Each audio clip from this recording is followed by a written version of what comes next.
Hi, so behind me here is Shoreline, a meadow that I planted around 4 years ago, and I've scattered yellow rattle throughout the site over the last 2 years. First year I didn't, second year scattered a little, third year a little, and now we're just going to let it take care of itself. Right behind me here you can see all the yellow rattle, look, and yellow rattle feeds on other grasses. It doesn't have the ability to feed itself, so what it does is it taps into the roots of grasses around it to feed itself.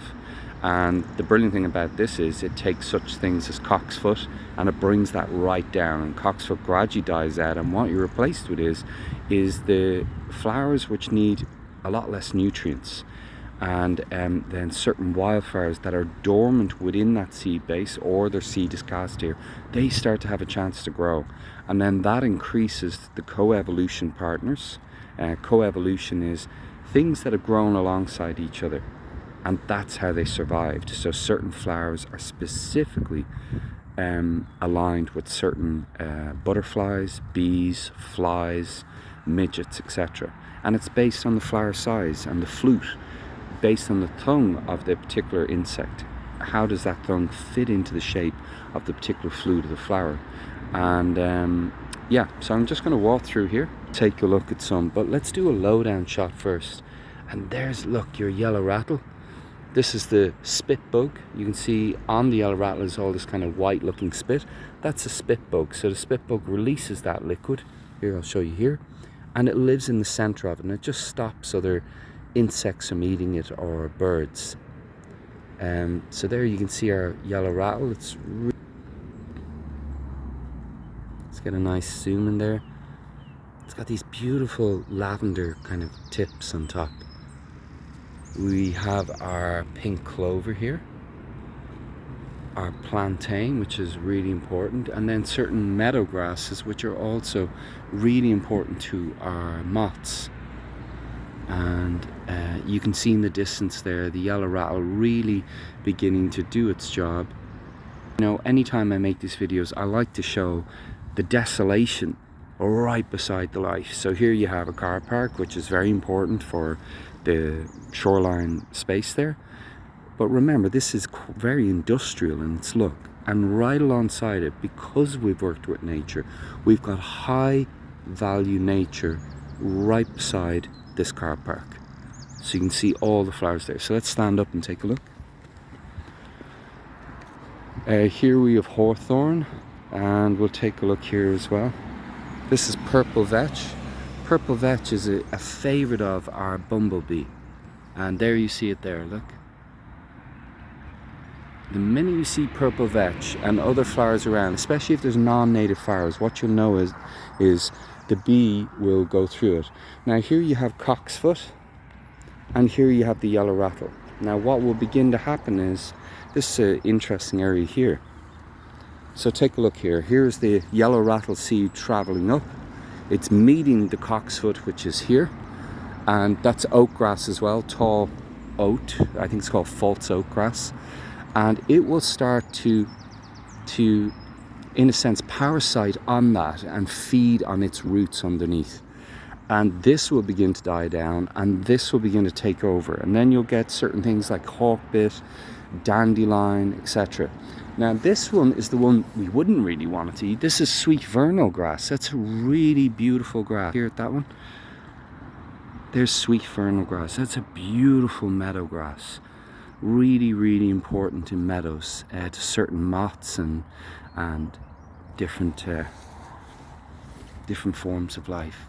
Look how beautiful the little seeds are. Those flowers coming out, they're beautiful purple flowers coming out of the meadow grass. This is your false oat, which is here. See it there.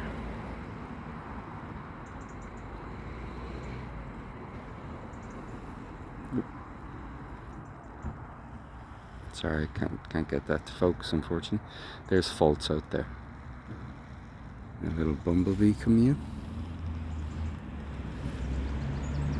And it's going on the yellow rattle, as you can see. Probably a carder bee by the looks of it.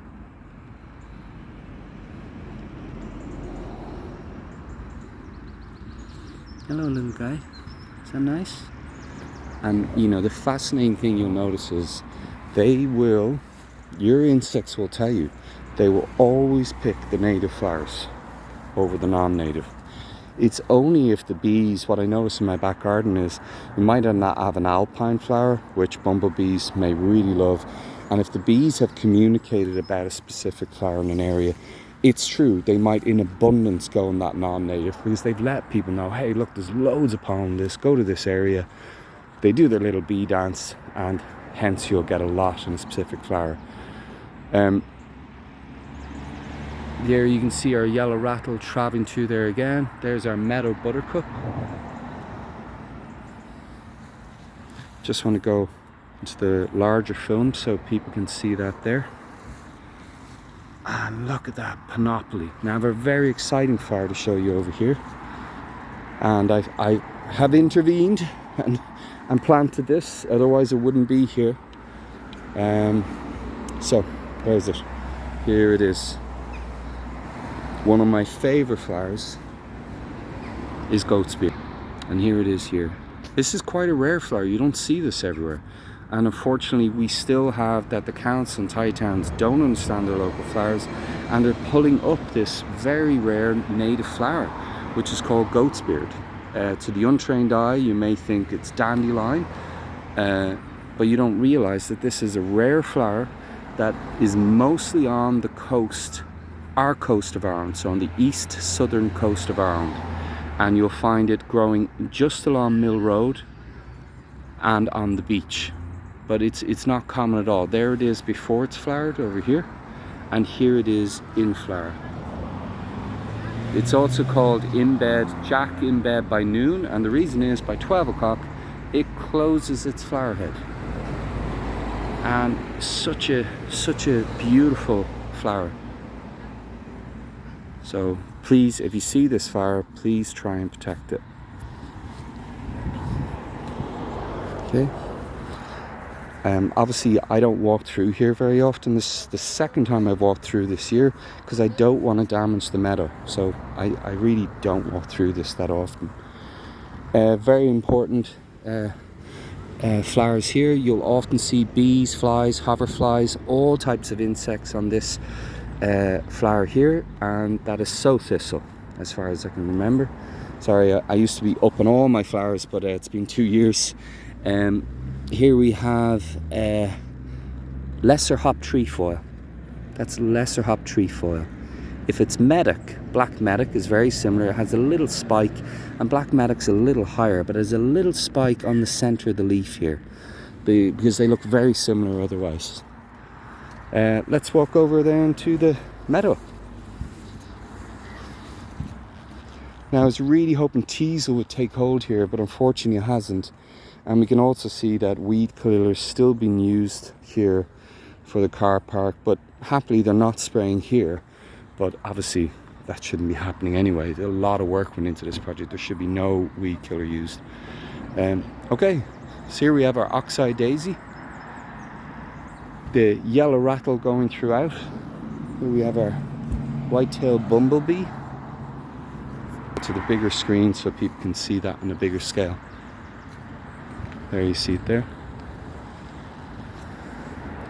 Here's your yellow rattle, and you can really see how yellow rattle manages the grasses. All the grasses here are very low, and yellow rattle is gradually going to take care of these grasses. The higher grasses here will gradually move into that area as well. We have a Scots pine here and a cherry tree here. Now this isn't native, but it was one request from the council. They want a cherry. Really this should be Irish cherry, so in my opinion this should be maybe taken out and an Irish cherry tree go in. So we're always partnering with our native insects. What did they grow up with? Your meadow buttercup is here. You can see by the height of it, and also the serrated leaf edge. Zoom in on that there. And I don't know if you can see any of the leaves. You can see them just there where I'm pointing here. That serrated leaf indicates meadow buttercup. It's much higher than normal buttercup. Yarrow is about to come up. You can see yarrow here. So yarrow is about to come up in the background there. This is yarrow here. Look. That's yarrow. Native to Ireland also.